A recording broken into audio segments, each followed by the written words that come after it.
Dia minta maaf juga. Mohon maaf Datuk atas masalah teknikal. Kita nyanyi lagu negara-lagu tanpa muzik boleh Datuk? Tanya pula. Tak payahlah tanya. So dia pun nyanyilah 1, 2, 3 nyanyi. Okay, study keempat yang saya sangat puji, masa ni PM. Tak payah beritahu zaman mana lah kan. PM tetamu, masa tu saya buat pengulasan. Saya media lah, duduk tepi tu. Yang amat berhormat Tan Sri dan hadirin sekalian, majlis kita akan dimulakan dengan nyanyian lagu negaraku. Berdiri. Tak bunyi.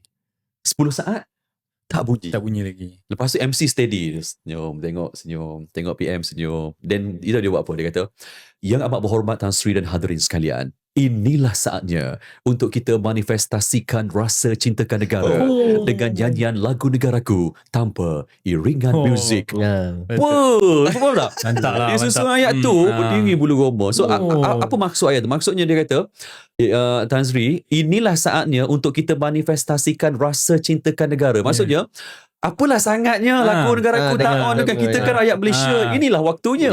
So nyanyi tanpa muzik, masa tu berdiri bulu roma, semua nyanyi ramai-ramai. Habis lagu negaraku, ya amat berhormat Tan Sri dan hadirin sekalian, terima kasih atas semangat patriotisme yang ditunjukkan.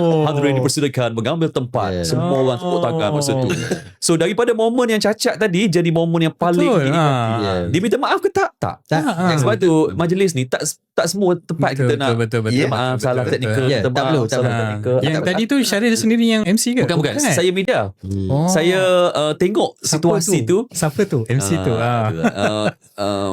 Sahabat you lah, Fatih Hidayat Ghazali. Fadil. I pernah tengok masa tu. I tengok program Fatih Hidayat, tapi steady. She got a story written in scars on her skin.